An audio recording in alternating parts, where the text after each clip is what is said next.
Avec Athanas Périfan, bonjour, vous êtes président de l'association Voisins Solidaires et de la Fédération Européenne des Solidarités et de Proximité. Et puis Michel Gilbert, bonjour, vous êtes directrice de la communication de Facebook, Instagram et WhatsApp pour le sud de l'Europe, plateformes sur lesquelles on retrouve en ce moment énormément d'initiatives solidaires. Vous allez nous en parler. On va commencer avec la remarque d'Ahmed de Montpellier. Je n'en peux plus de tourner en rond dans mon appartement. J'aimerais aider, mais je n'ai aucune compétence particulière. Athanas Périfan, que pouvez-vous lui conseiller à Ahmed? Est-ce qu'il y a déjà des plateformes qui recensent l'ensemble des besoins sur le territoire, par exemple?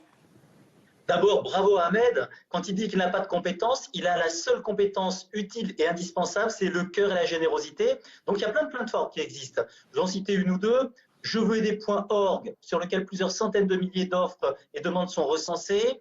En première ligne, il y a plein de beaux sites qui sont importants. Il faut y aller, s'inscrire et puis voir en fait comment on peut mettre les gens en contact. Sylvain qui vous dit « J'ai une voisine âgée qui ne sort pas beaucoup. J'aimerais l'aider, mais je n'ose pas l'aborder de peur de la vexer. » Athanas Périfan, vous avez peut-être quelques conseils à lui donner. En tout cas, vous constatez un élan de générosité qui est en train d'augmenter un peu partout entre voisins, non ? On sent que la vague de générosité elle est en train de monter et elle va se transformer, j'en suis sûr, en un tsunami, tellement il y a des belles choses partout. Et j'ai envie de dire donc à cet auditeur, en fait, en réalité, c'est vrai que c'est difficile de demander de l'aide. C'est vrai que c'est difficile. Comment peut-on faire? Qu'il fasse peut-être un petit gâteau et qu'il le dépose sur le palier de sa voisine âgée avec un petit mot en disant « Voilà, je voulais partager avec vous, prendre de ses nouvelles, l'appeler de temps en temps. » Et puis une fois qu'il l'aura apprivoisé, cette voisine pourra beaucoup plus facilement lui demander de l'aide. En plus, on a aussi un petit kit qui permet aussi de l'organisation, ce kit coronavirus, en mettant une petite affiche dans le hall ou dans le lotissement, où chacun peut effectivement inscrire « j'ai besoin d'eux et je suis prêt à ». C'est plus facile que quand on est en face à face de pouvoir exprimer ses besoins. Il y a beaucoup de choses qui se passent via Internet, on en parlait, mais c'est vrai que cette fracture numérique, elle est aussi accrue avec le Covid-19.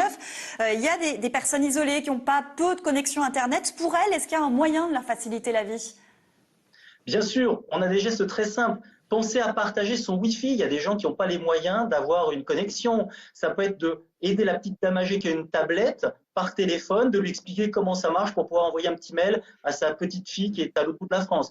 Voilà, je pense il y a plein d'idées et il y a des gisements de générosité et d'ingéniosité, c'est formidable. Chacun inventera les gestes de solidarité qui lui conviennent, tout simplement.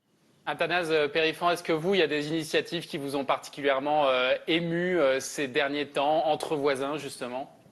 On a reçu des milliers de mails de témoignages. Je pense à trois choses. Sandra, que j'ai eu ce matin, qui est gardienne et qui s'occupe d'un monsieur âgé, qu'elle a emmené à l'hôpital hier soir. Et avant qu'il parte à l'hôpital, une autre voisine avait préparé un repas.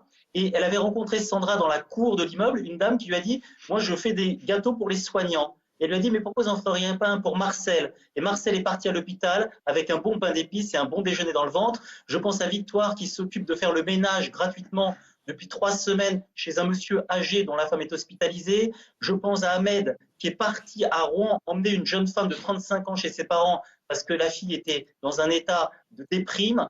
Plein de belles choses qui touchent le cœur des gens. L'important, c'est que ça dure et que ce tsunami de solidarité qui est en train de démarrer depuis un mois en France, comment toute l'année on va pouvoir le prolonger, ça c'est un vrai enjeu.